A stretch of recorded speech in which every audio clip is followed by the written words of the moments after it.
Good afternoon, everyone. Welcome to this month's panel discussion in our Women's Virtual Roundtable series, Her Story, Her Power, Successfully Navigating Social Media.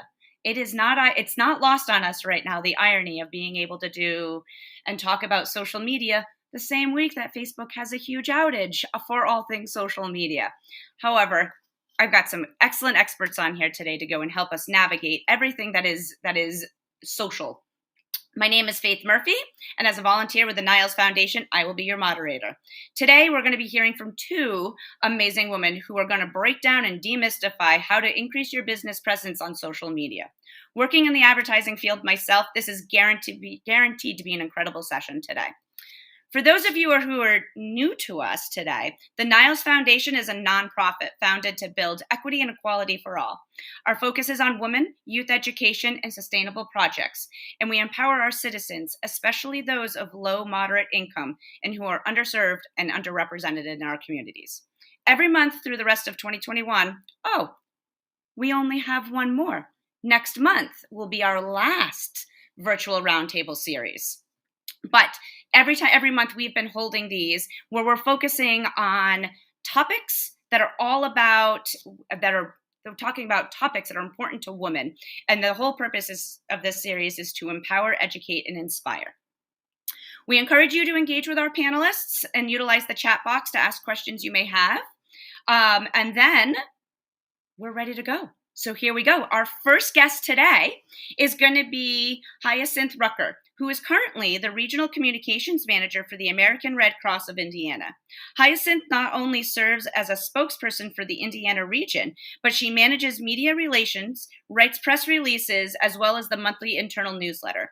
She recruits and manages a robust list of volunteers and oversees all of the region's social media platforms, including the region's blog. She previously worked for Edelgorg Museum as their digital marketing manager. Prior to working in the nonprofit field, Hyacinth worked in the TV industry for 12 years. She graduated with a broadcast journalism degree from the University of Missouri, Columbia. She has been an active member of the Public Relations Society of America's Hoosiers chapter since 2015. She currently serves as the Director of Research and Development and as a committee member for the Diversity Committee. Welcome, Hyacinth. Hi, thank you so much for having me. Excellent.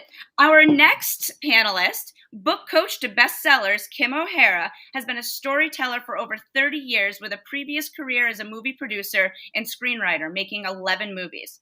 Today, she guides her clients through writing bestseller books. Her authors have been on the Wall Street Journal Top 10 Business Book List, USA Top 150, and numerous Amazon number one bestsellers, as well as a number one in all nonfiction.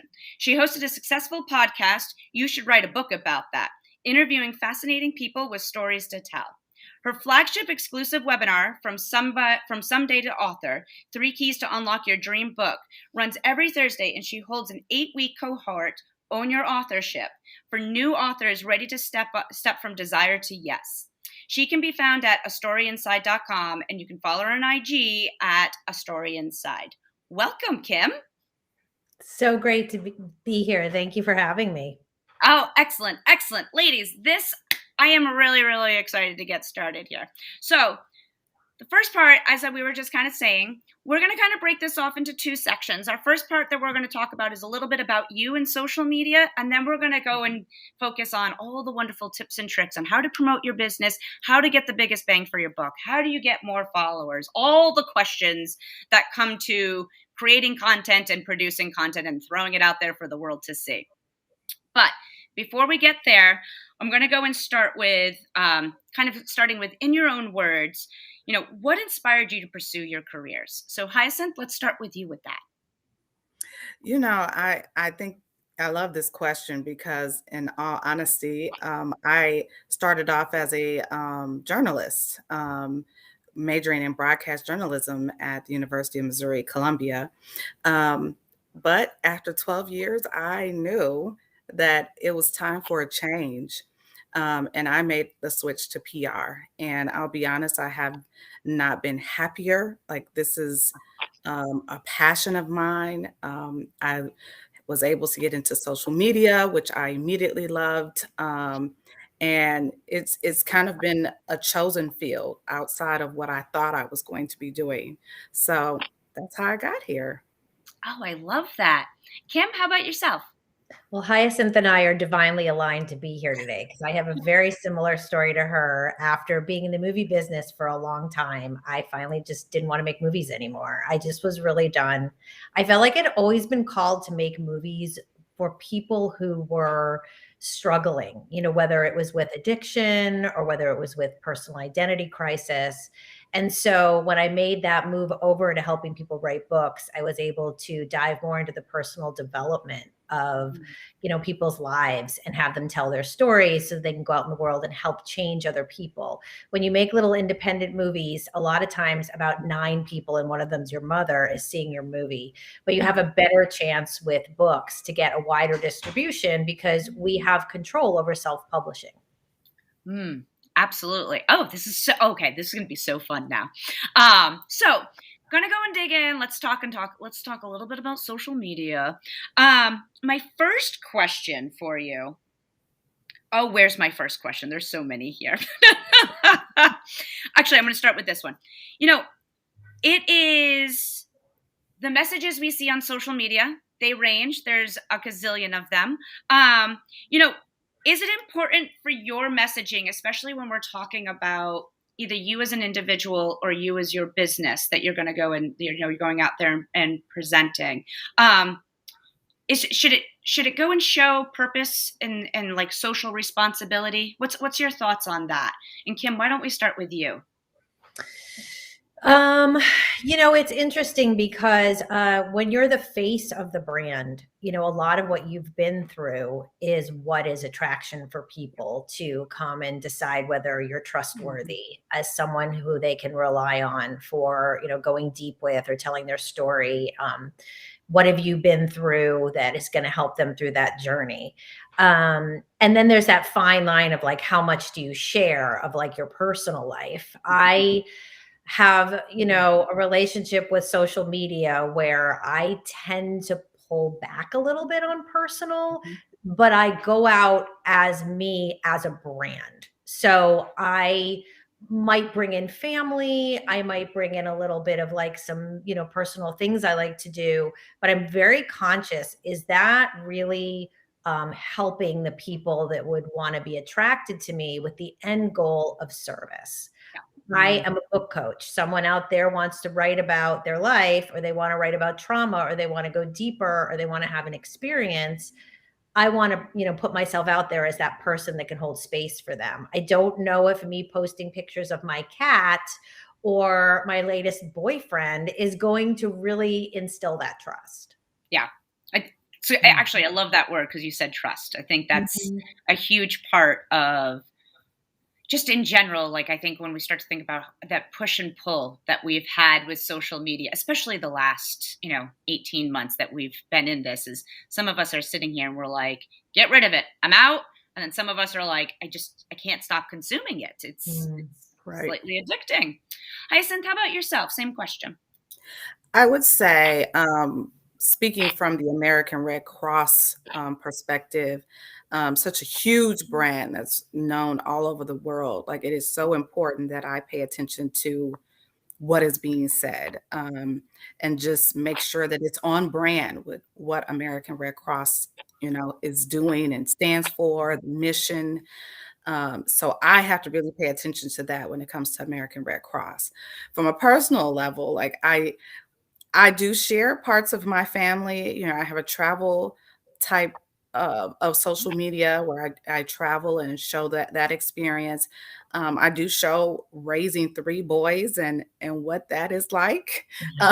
It just full of things to do all the time and lifestyle type things. So I do try and from a personal standpoint share who I am, and hope that people will resonate with me as a mommy blogger, as a travel blogger.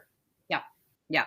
And that kind of comes to the next question about, how do you go about creating, or what's the thought process of creating content while making sure you're staying authentic, to like staying true to your authentic self, especially when you have um you know different personas. There's the travel persona, there's the mom persona, there's the businesswoman persona. So do you have any tips there on like how do you go and make sure you keep it all authentic?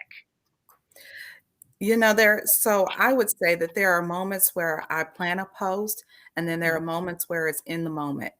Yeah. I try and do in the moment post of just whatever I'm experiencing. It doesn't have to be a long caption. It's just really, hey, this is what's going on in my life. This is how I'm Yeah. feeling. Maybe it's a sunny day, and I'm a sun person, so I love that. Um, I try not to do too much planning. Mhm. However, I do think it is good to have some type of plan in place, but plan to be free, to do Mhm. whatever you're feeling in that moment is kind of my philosophy. I love it. Kim, how about yourself? Well, when I did my podcast, which we did 63 episodes, so we did 63 weeks in a row. My podcast manager was in charge of my social media as well. And we spaced it out so that we would, post on LinkedIn, Twitter, Instagram, and Facebook. And the captions and the story that would go with that podcast graphic would change depending on that audience. Like on Instagram, it needs to be a little snappier, a little bit like with some like emojis and like sort of capturing you. And Facebook, it's a little more of a story. LinkedIn, it's reaching out more to business women or men. So I did have male guests. And so it's like, I would spend actually a lot of time writing a lot of that copy that would go out with the podcast, almost more time spent writing the social media copy than I would write the interviews. The interviews, I'm Yeah. like really good at I would write them, but then I'm a good interviewer. So it would just go with the flow. But it seemed like the social media copy was really time consuming. Hmm. And that's almost, I think if you go into an endeavor, and here's just like a tip, if you go into an endeavor like a podcast or a campaign or anything that's media related, you should need to take into consideration that you're going to have to write a lot of copy Yes. around even the content you've already made. And that to me was almost like time. I had to factor that in when I decided to stop doing my podcast because it was just a big time consuming. So you almost have to hire someone to do it if you want to keep going. Yeah. Which that's actually like a great piece. Okay, I've lied. We're gonna jump around because I I was like I was gonna try to separate them, but we're not anymore because actually like the concept of content is a really big one. Yeah. When it comes to thinking about what you're gonna post, when you're gonna post it, two things. First question is how do you come up with it? Is it because you have a specific I'll say promotion that you're trying to promote, or is it kind of fly by the seat of your pants that you kind of look at it? And then, I think you've answered it with like I spend a lot of time doing it. How much Mhm. do you do versus like is it done like you do it on a Sunday and you prep it for the week, or is it like I'm just going to do it fly by the seat of my pants? So Kim, I'll we'll s- start with you. Oh no, actually, go ahead. Hyacinth, I didn't realize you were which answering. one? Go go. Okay. I was just going to say it's very interesting because I do approach um, doing social media for the Red Cross differently than I do personally. Yeah. Mhm. So for the Red Cross, I sit down with an intern of mine on a weekly basis. We spend a good hour and a half talking about content for the next 2 weeks. And so we plan to the T what each post is going to be. Now we don't write during that moment. It's more of what the post will be, and scheduling that out. Who's going to do what? Who's going to give different posts to our translators that are writing it in Spanish or Arabic. So with Red Cross, I am planning it all out to the T. From a personal level, I try and I'm not going to say that I post every day, but I do try and post several times a week, to try and stay relevant and have my feed, fresh. So it's not old content on there. So I do take the weekend to try and look forward through the week. Is there anything, any day that's going to be coming up that interests me, or resonates with me? Is there something that I'm promoting? So I work with different partners from time to time. I'm going to schedule that content out. And then, like I said, I also leave a couple of days open for me to kind of go with what's in the moment, that how I'm feeling that day. Maybe I know I'm going to be at my son's football game, but I don't know what I'm going to actually post. I just know I may post something, about that game, whether it's a picture of him, whether it's a picture of the family, whatever it may be. So it's a lot more fluid, is what I would say from a personal standpoint. Okay. Oh, I like that. I like that. Kim, how about yourself? Well, I'm just going to slam hard into this because No. it's something that I feel like I need to address. But I had a very different relationship with Facebook and Instagram before I did a 6-month funnel. And I just ended that in the last month. And that was taking on these avenues as a business owner, paying for ads. Yep. So now I was like stepping into this space where I was now like selling to the same people that I was commiserating with. And I felt sort of like I needed to be, if I was going to be in sales on Facebook, I wasn't really going to be personally on Facebook as much. I just felt like almost like an integrity piece there. I learned so much about Facebook and Instagram. I'm just going to say it straight out. I would never buy ads on Facebook and Instagram again. Really? It was, I don't think it's beneficial for an entrepreneur or a small business owner. The way that they targeted and the like, it was like I couldn't actually figure out who the 79,000 people were that clicked on my material. The fact that I can't know them was really upsetting to me. And not even from a point of view that I feel like I could even sell anyone. Then I was like, what even am I selling 79,000 people? Like there's just like I couldn't even fill that many classes. So it was almost like I wanted to 10x my message. And then after I did it, I just was like, I almost would rather reach 20 people that I really deeply connected with versus 79,000 people I'm never going to meet. Now, with like the American Red Cross, that seems like that's you need blood, right? I know you do a lot of other things, but I want to say that I found American Red Cross. I was just sharing before we went live that I tried to give blood last week and I was rejected because I don't have enough iron, but which I'm really sad about. I wouldn't have found this whole campaign if it wasn't for social media. So I found you. I was able to find where to go. It was an easy sign up. For an organization like that, I think it's so key. Yeah. But for me as a business owner, I had a real eye-opening experience that the shiny object might not always be the most integral way to connect with my client base. This is okay. So now you guys are getting into like my bread and butter of like what I do for like my real job. So this is actually I work with small businesses day in and day out.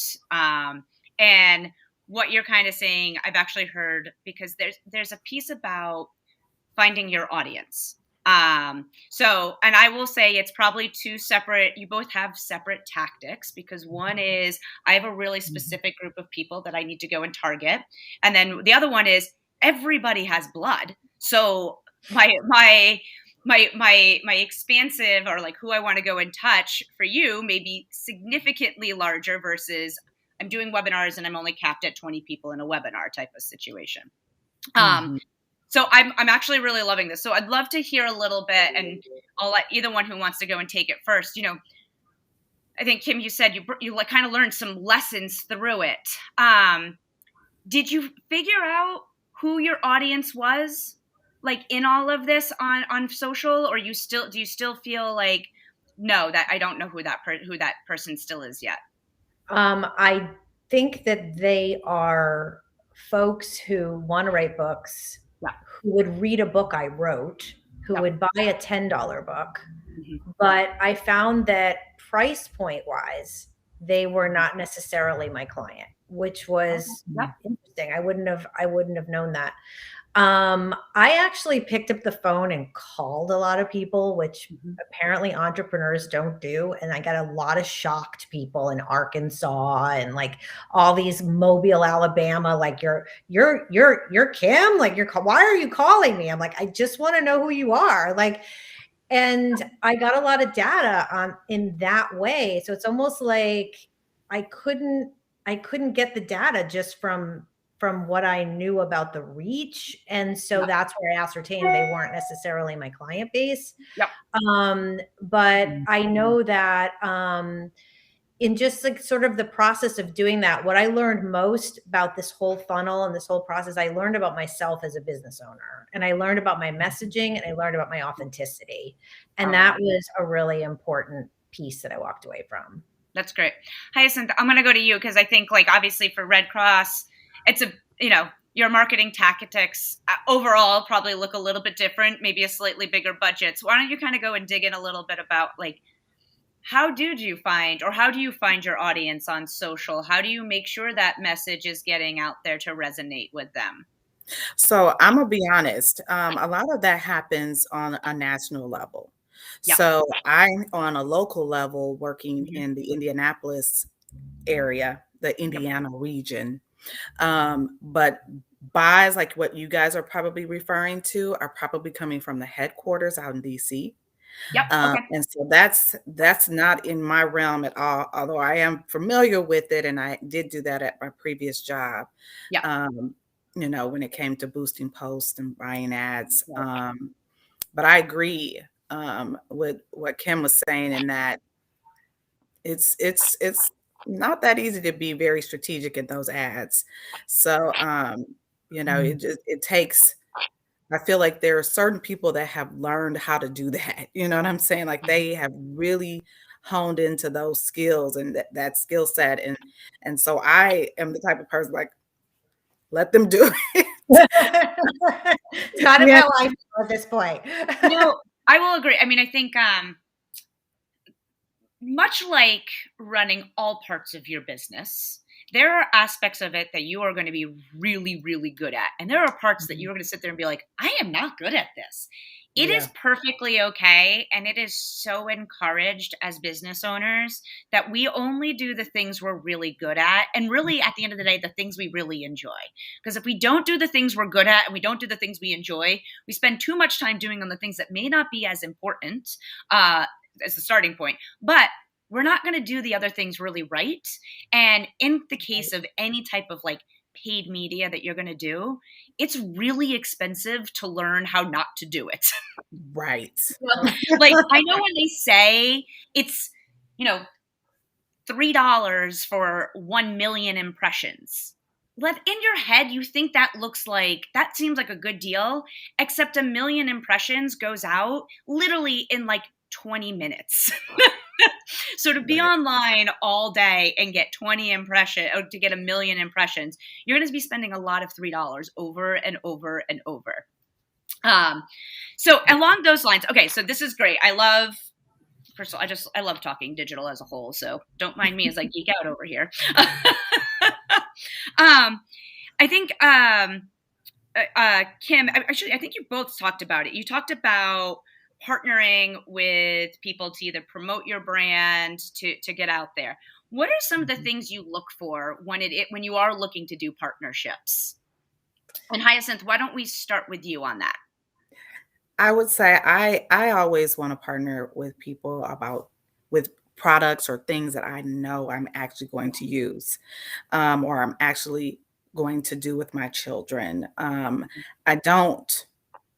I'm not real good at faking it. You know what I'm saying? So I if it's not Authentic. something that really, that goes to that authentic part that we were talking about. If it's not something that I'm really excited about or would like to do, I'm not going to probably be promoting it on my page or talking about it on my page.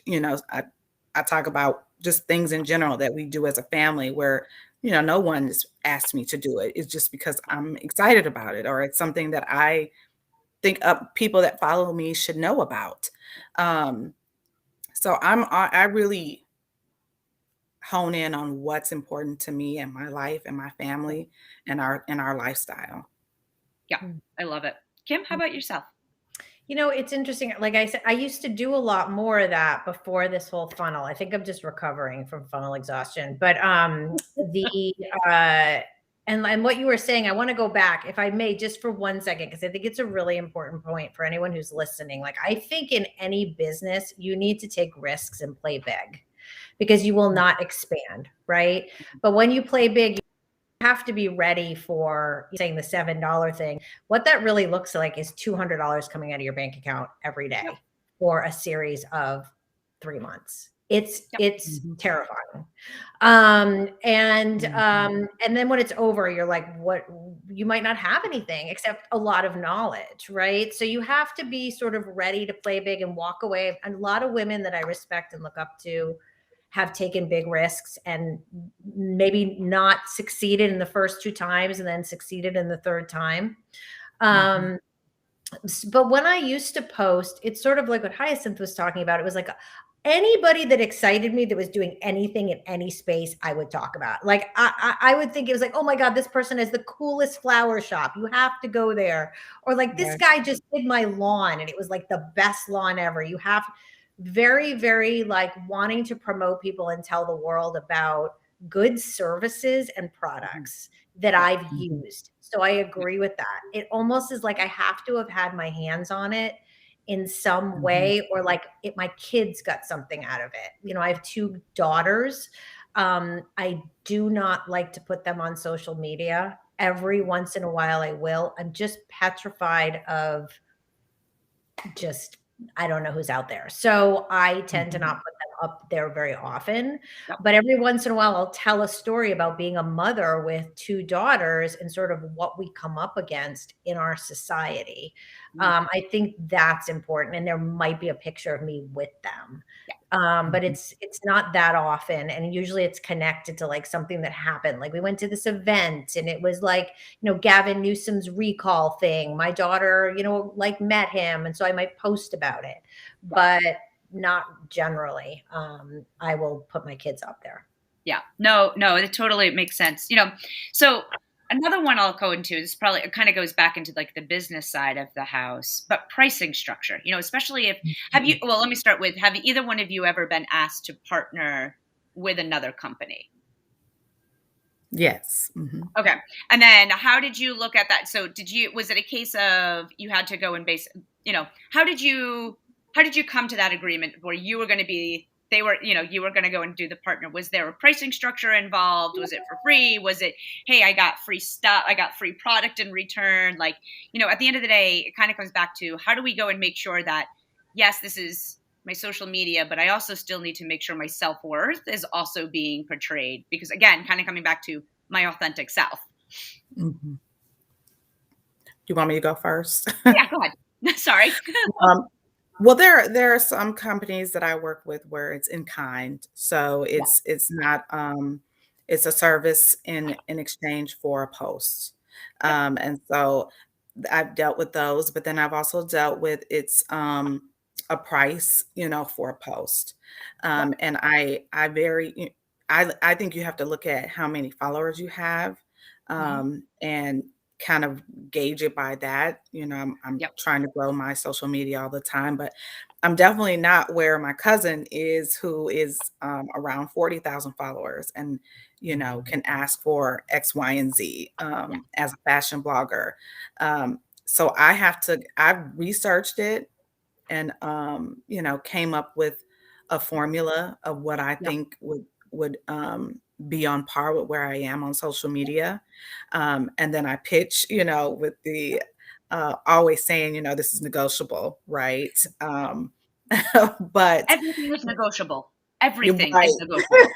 Okay? You can always come back and they could offer you something that, you know, makes you feel like you're still getting some payment out of it. Maybe not as much as you would have liked, but it's, you're growing. So I'm not where I want to be yet, in that realm. But I would say do research, of looking at what typically someone would get for, a certain amount of followers, and then look at where your followership is, how many people are following you, and then meet in the middle there. Like I wouldn't say necessarily lowball yourself, right? But don't outprice yourself either, to where someone's like, oh wow, that's way too much, kind of be in the middle of where you think you should be. Yep. And I've had success like that way. Oh, good. I love that. Kim, how about yourself? I haven't had experience like Hyacinth has had. I have two different experiences, and they're more in distribution chains. So in podcasting, it was going after like Stitcher to make me like the podcast of the week. And so that was reaching out on LinkedIn to like the powers that be and like finding them and just asking. Like, I think a lot of people think it's really complicated. I think we share the message on this is that you just reach out and say, hey, I've got this great product. Like, I think your viewers or your listeners would really love it. What does it take for me to be like top 10? And then like, you usually find out they're like, no, we'll just make you top 10. And you're like, wow, that was easy. Like, and it's like, if you don't ask, you don't get. And exactly. Honestly, like, if I took more time to go after more, I would have more. I just think like Hyacinth, like I have 2 kids. I'm a single woman. I run a business. Like I only have so much. I still like to enjoy life. Like I don't want to be sitting at my computer all day looking for partnerships, but when they do happen, you have that moment where you're like, "God, hard. Like, I wish I did this more. This is great." And then I had another thought of where I was doing it, and I lost it. So I'll have to like go back on it. No, so I think I have a point. Go ahead. I have a point, and I just wanted to piggyback off of you, Kim, and say, as a travel blogger, one thing that I had told myself at the beginning of the year is, I've blogged for Visit Indiana for almost 3 years now. So I've been to quite a few cities in this state with my family. 15 or 15 or 16. Indiana every once in a while. But I was like, I really wanted to get outside of the state. So that was on my vision board. And I pitched to Visit Orlando. And, just decided to pitch to them. And I didn't necessarily think that they would be interested. And they were. And so my family and I are going down there, going to Disney World here in a couple of weeks for fall break. And we'll be doing some of that stuff with Visit Orlando. And it, just like you said, Kim, I thought that maybe I needed a whole bunch of followers, you know what I'm saying, to be of interest to, such a big city, right? But that, they opened the door. The door opened. And so I walked through. Right, because you just asked. Exactly. I mean, I asked. I pitched it for a hot minute.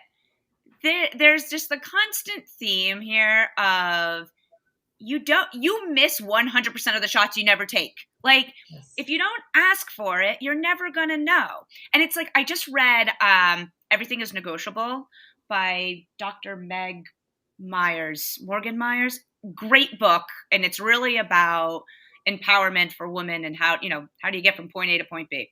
And in it, I actually just learned, and I did not know this. Do you know that the Emmys, they get nominated for, like, they're like, people literally will go and take their movies and their Oscars and they go and submit them for nomination, and then they get nominated off the nomination. And I literally was just like, so even the Emmys aren't even like random people choosing random movies. It's people that made the movies submitting themselves to get nominated for the movies to win the awards, which is just, we should just all take a hot minute and recognize that's really awesome. And if the movie people do it, why can't we do it? So I love that. I remembered my other example. And this is a good point for anybody listening, because it is social media related.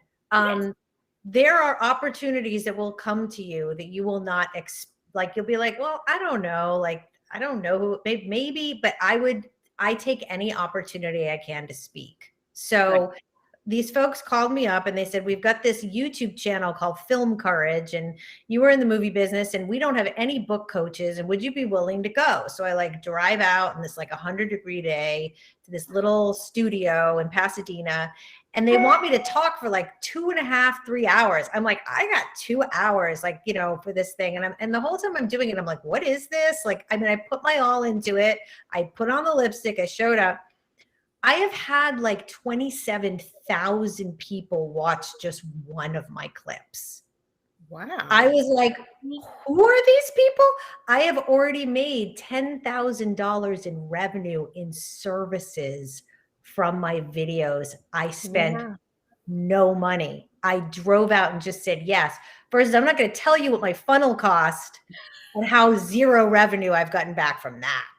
So it's just a weird world. You just never know. But saying yes to opportunity, I often find, like Hyacinth was saying, people ask you, you say yes, you go, you never know. You never know. And I actually think that brings up, okay, so you talked about YouTube, which is now, it's still a social channel. Absolutely. I mean, I think when we think social, we immediately just think Instagram and we think Facebook and we think Twitter and Snap and like some of those. But I think that becomes like an interesting piece. So what I'd love to hear is, what social platforms do you use based on, like, what are you trying to accomplish? So, I mean, surprisingly, here you just found out YouTube was really successful. You went and recorded it, you pushed it up there, it was able to go and push a bunch of products for you. Is there other platforms that you've kind of looked at it and been like, that was a very shocking surprise. I did not think that was going to happen. And Kim, we can start with you on that one. Yeah, that YouTube one was the most surprising, considering I didn't even know it was up yet. And then I went to it and it was like all on their page. Like I didn't promote anything actually. And then when I found out, I promoted it on my network just to be supportive of them. Yeah. But, you know, it's interesting. I think when clients of mine post about something about me to their network, like I just finished my book, I've actually received the most feedback on Facebook from just comments. So I can go into the comments and someone's like, oh, I've been wanting to write a book. And I'm like, hey, reach out, like literally just in the comments, and have signed clients that way, which is surprising because it's so simple. And then again, like you think, it's sort of like getting the distribution for the podcast. I think I should be on comments all day long. But again, who has time? That's where you hired, like, that's where you go and hire someone to go help you there. I know. I agree. Hyacinth, any like surprising, or, you know, just in regards to platform usage, is there platforms that you lean more towards for whatever type of audience that you're trying to get to go after? So I can tell you, I haven't done a lot of selling like Kim on social media. Maybe that's in the future. We'll see. But right now I haven't. I would say when I think about the different social media, Twitter is quick. You know, if I'm trying to just get a message out there, from and this could have changed from the last time I read it, but the last time I read it was after 7 minutes. It's like a tweet didn't exist. It's almost like it wasn't there. So keeping that in perspective, you know, that's why people are tweet so many times a day, because it's so buried under so many other tweets. Facebook is skewed to an older crowd. And if you're wanting to get to a younger group, you're going to Instagram. So that's kind of, I'll be honest, I hit them all. That's just kind of what I do. Instagram being my favorite. But Facebook, you know, is where I started and fell in love with social media. So I still have quite a few friends that, you know, you want to keep up with and you want to post about. And so knowing how it you have an the appropriate crowd from a work standpoint, then you post to Facebook knowing the outcome that you would get there. So I hope that makes sense. No, I mean, so I've always looked at, I mean, now think about it, like Twitter, I always have looked at Twitter was almost, when I was live, when I was out and I was at a conference and I was seeing great content, Yeah. snap it, take a picture of it, whatever, Yep. tweet about it, like real quick, like tag the speaker, hey, love this, et cetera, et cetera. I think about, and I'm going to throw in Pinterest and Snap in here because these are other two, because and I think they're also very business dependent. When I think about services, Facebook is a great place. I can ask for recommendations. It has recommendations. There's most usually there are business pages that are sitting there for like the social for businesses. Even on the back, and then on the other side, I look at Instagram and I'll kind of use Pinterest a little bit, very pictures, story worthy. Beautiful I actually picture. really, yeah. And I love that Pinterest now has the whole, the buy feature where you can go and see the products. I think Instagram probably has it too. Yeah. And then LinkedIn, I've always looked at, because someone had just asked this, LinkedIn, I've always looked as part for my professional network. Am I looking for people like me doing my job? I would always consider that more my business professional self. But at the same time, it's much like I'm in one of those that you can find me. I keep it locked down. It's pretty private, but once you're out there, if I accept you, you're in it. But I look at my own personal Instagram. It's also kind of like my business Instagram. It's professional faith and personal faith all at the one time. So I'm very conscious about that persona it's a persona. It's curated there. You really only see the best of the best there. Let's be clear. No one needs to see me working out. That's unfortunate. Unless you look good working out. Unless your exactly. outfit and everything is just together. It's like black, I'm sweating, red face. I can speak on LinkedIn for a minute to answer that question. Yeah. I do a fair amount on LinkedIn, and I've actually was recently approved for LinkedIn Live. So I have done a couple interviews on LinkedIn Live. I'm not sure if the jury's not out whether any of them are watched, but it does stay on my profile. Yep. I feel like LinkedIn is a great place if you know how to do it to, begin conversations with a lot of like influential people. Yeah. What I don't like about LinkedIn that a lot of people do is that they don't even care about whether they want to meet you or not. And they'll just throw up a message that's like, do you want to do my like $99, diving for dollars profit exploration program? I'm like, I don't even know, like, you haven't even dated me, like, and it's like, and they're just going for it. And I don't like that. I don't like those practices. I think they're really, so I would say to anybody that's listening, like, really go into LinkedIn and authentically really care about the people you're interested in having conversations with. And when you go into those conversations, don't even think about it from a point of selling. Think about it as a point of like, I am actually really interested in getting to know this person, whether I make a sale with them or not. Yeah. And like, maybe there's something else we're going to do. Like maybe we're going to become friends. Maybe we're going to do a hobby together. Maybe like, we're going to know something else about each other and just take away the like sale goal. That's where I think LinkedIn works the best for me. Yeah. I like that. So we're talking a little bit about content creation a few minutes ago.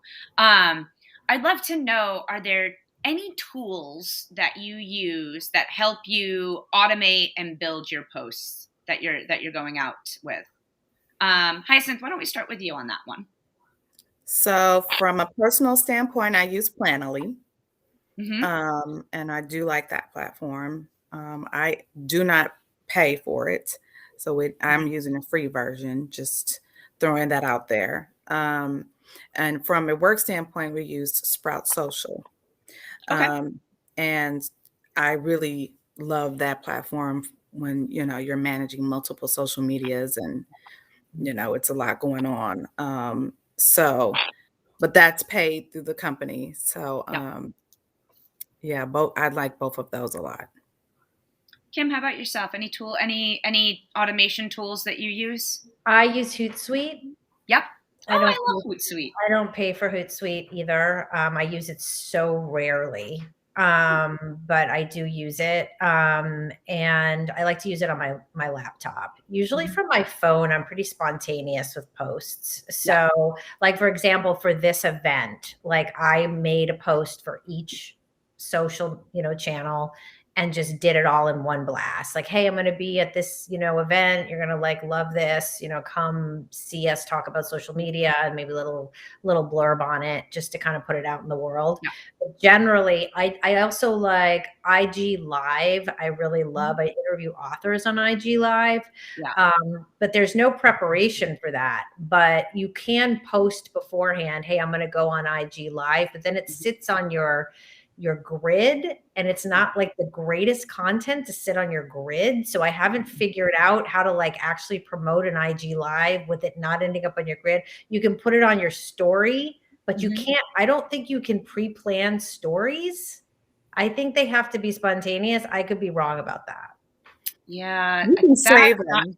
You can save them, Kim. So once you put them up, then you would save it down to your phone.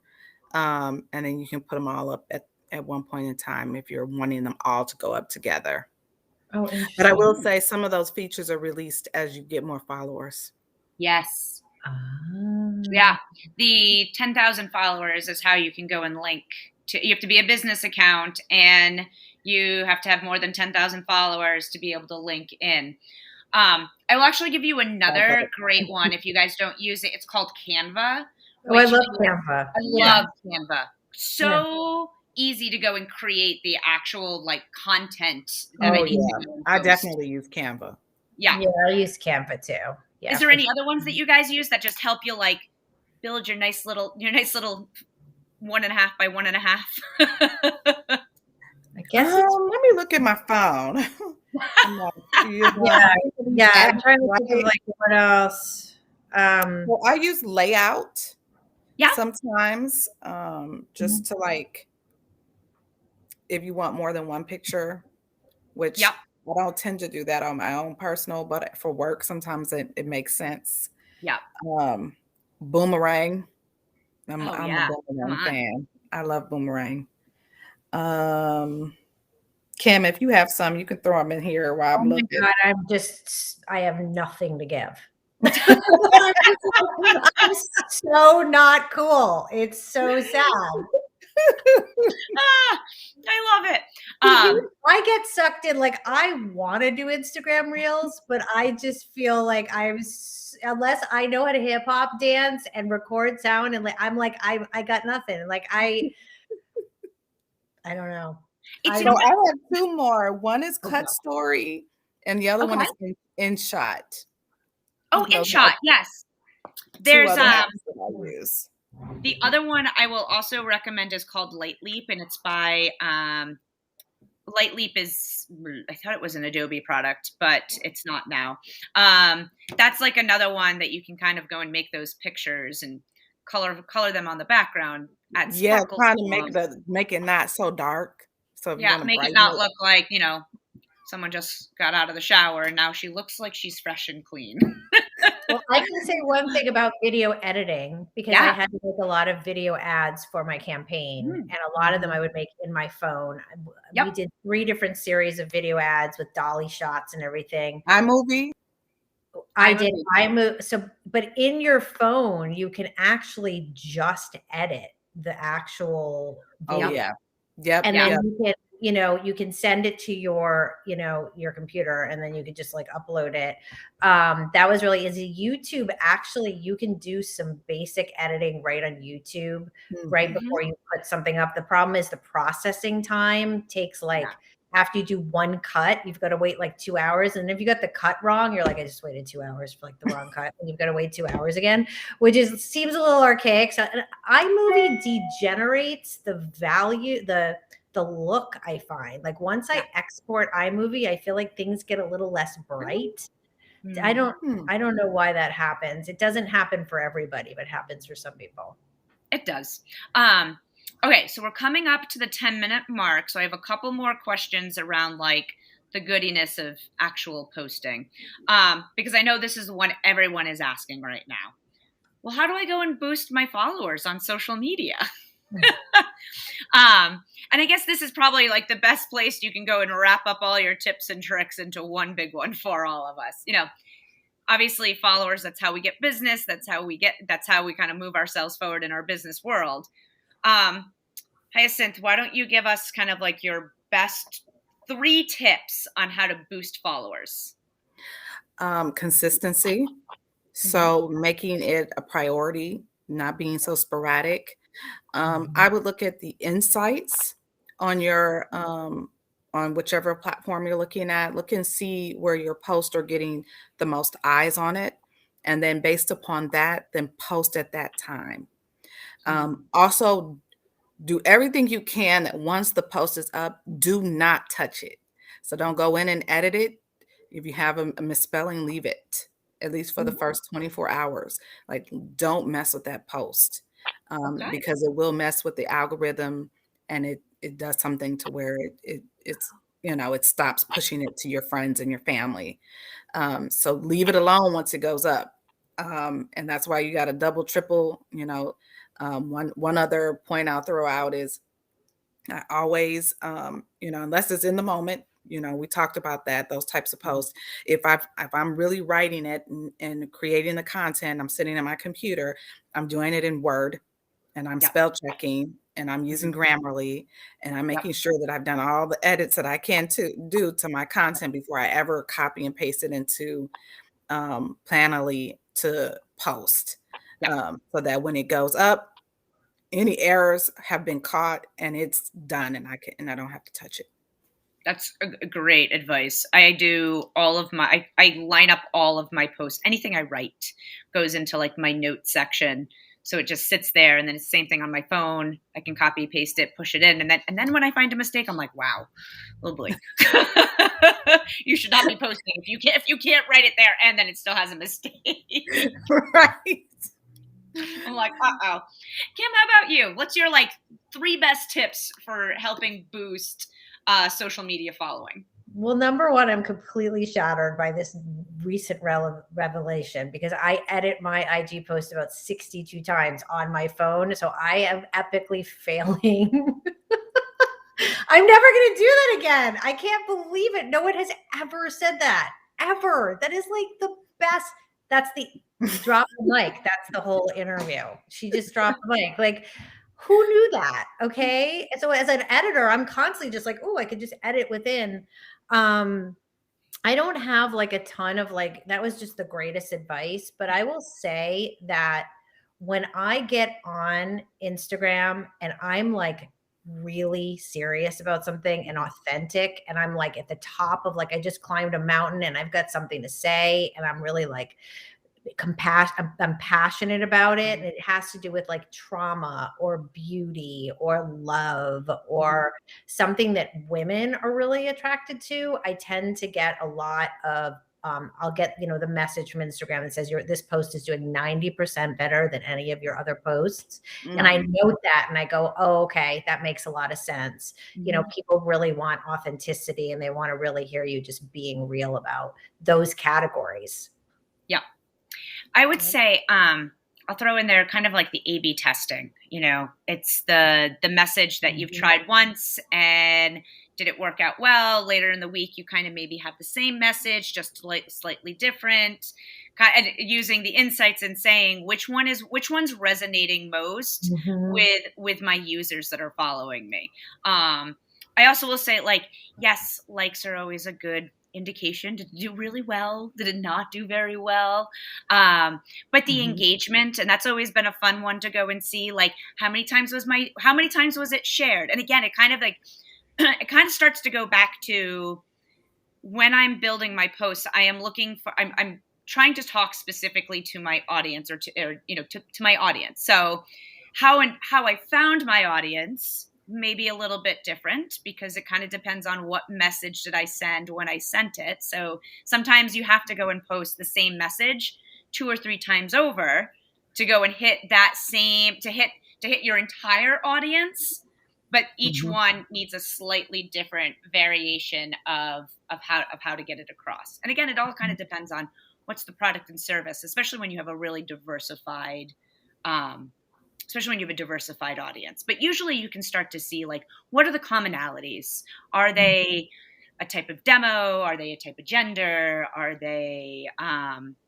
they like do they have common themes within how like who they are as individuals, and I think that's one of the cool things. Like there are so many tools now for insights, and there's those insights go beyond Mhm. just you can go and find third party tools to go and do it also. Mhm. Like Hootsuite, I'm sure, has a very similar line of analytics that goes into it. So I will always say analytics is your best friend. Don't Mhm. worry. It sounds really daunting. I know it does. But my one of my key takeaways is if you're not really sure how to do it, find somebody, pay someone like for an hour's worth of coaching class to give them like all your tips and tricks. It is so worth just like a mini investment on the front end to pay off bigger, especially when you're first starting out.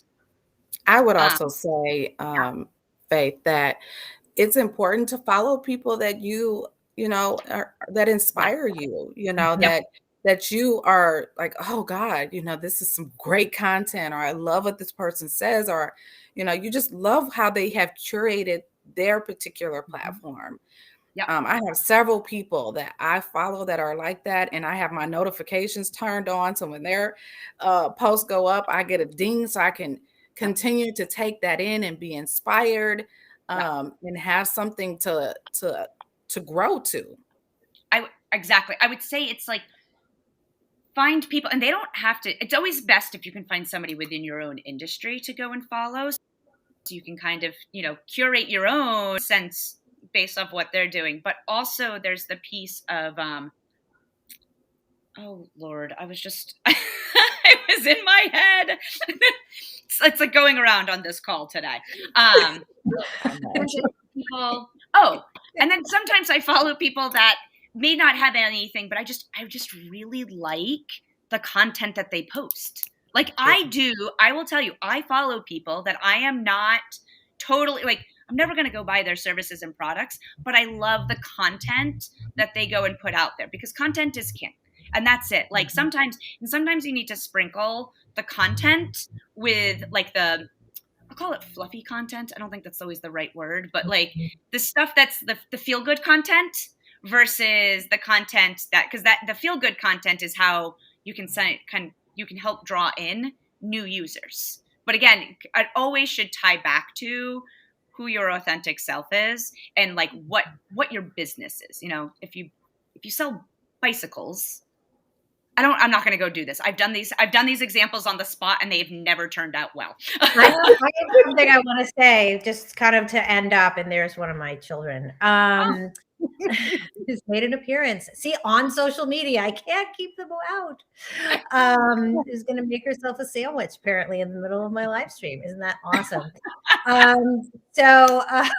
completely lost my train of thought. Oh, I was going to say authors. I have been telling all my authors from day one the age of writers being alone and being like isolated and not social are over. Like authors from day one have to be over there out there building their Instagram account, like building their following, letting people know they have a book that's going to land in 6 months, putting nuggets of content out that they've already started writing in their book, sending out tips and tricks, and like building that, because publishers absolutely 100% want to know who's following you, and they want to know what your plan is. yep, Yeah. yep.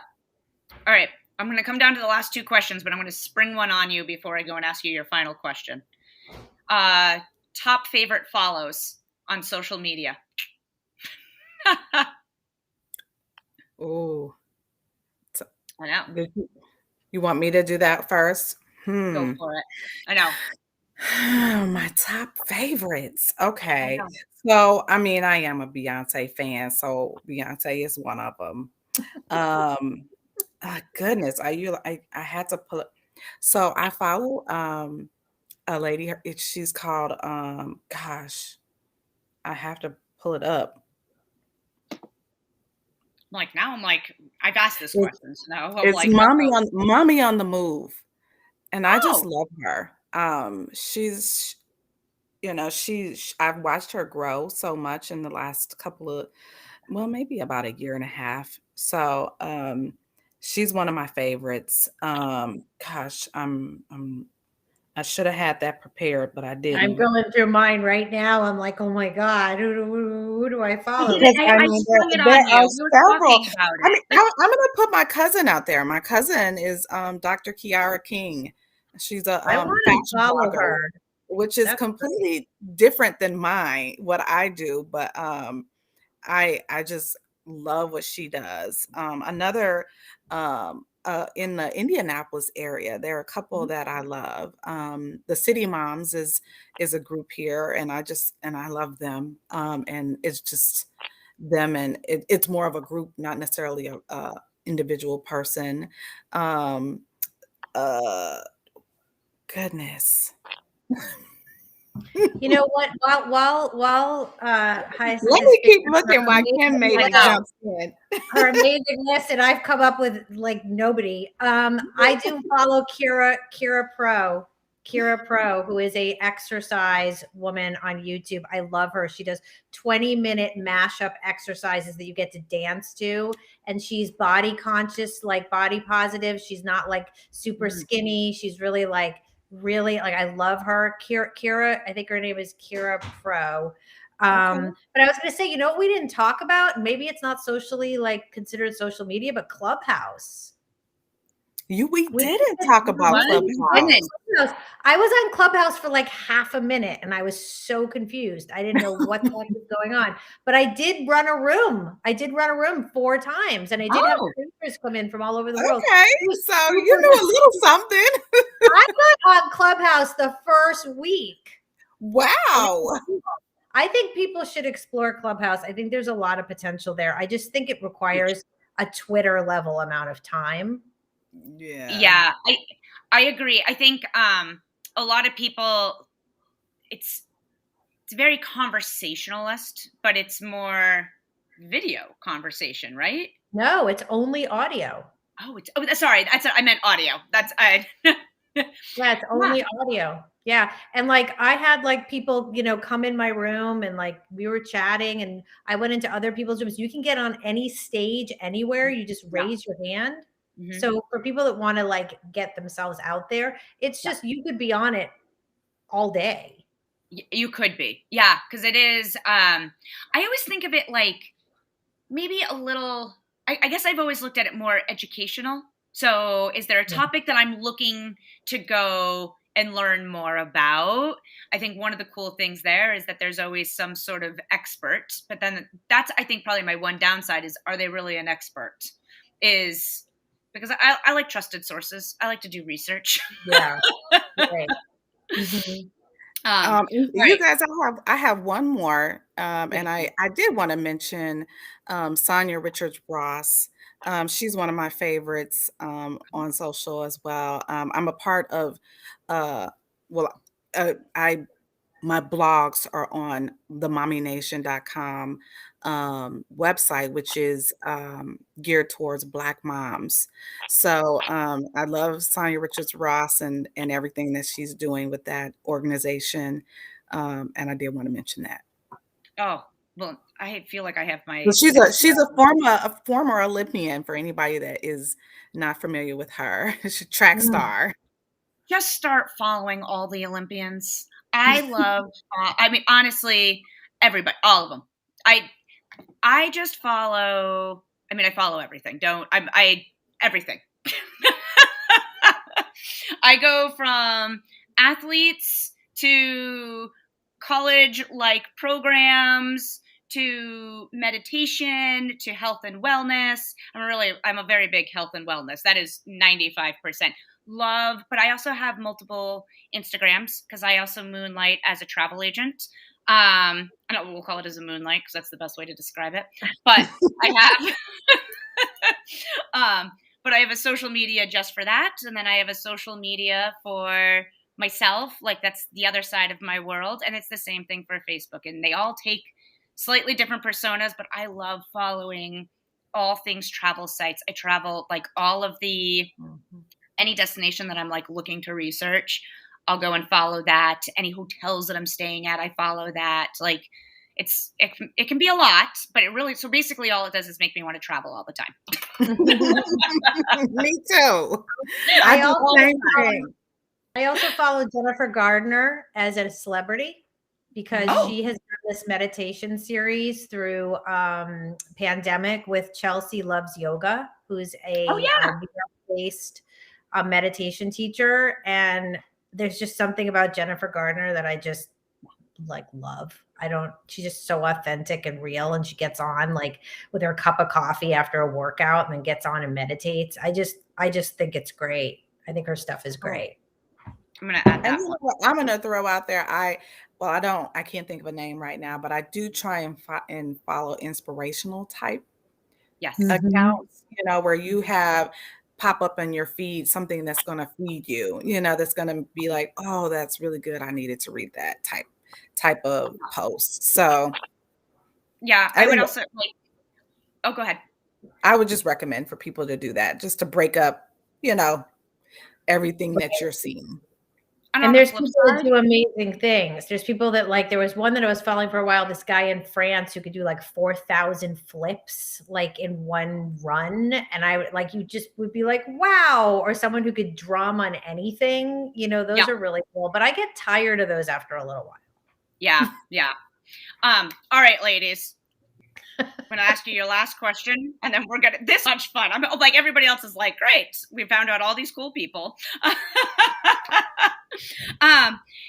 Obviously how you got here today is probably very different than where you started, because that was one of the things you both said. What advice would you give to someone who is just starting out and is going after and wants to start a career either in social media or they're looking to go and promote their businesses like through social media? What's your one piece of advice that you would offer them? Don't take yourself too seriously. I love that. There's going to be so many twists and turns. And at the end of the day, if you feel like you didn't do enough or that you're a failure, or you're not, meeting up to someone else's standards, just know that there's always 1,000 people you've done way more than. Absolutely. You showed up. Exactly. I love that, Kim. I would say be a person that's willing to just constantly learn, because social media, as I've seen it, has continued to change rapidly. So you can't be a person that is afraid of change in this business. You've got to be willing to go with the flow, learn, follow a couple of different organizations that talk about the latest things happening in social, to stay up on what's happening, and don't be afraid. I would go with what Kim is saying. Try it, even if you feel stupid doing it. Try it, because it after repetition you get better, right? You figure it out. You figure out what works, what doesn't work, but you can't be afraid. No. Absolutely. Ladies, this was absolutely wonderful. Thank you so much for your time. Honestly, I have fun doing all of these, but this one was super fun. So thank you so much. Everyone that joined us today, again, thank you for joining us. Please come and stop by.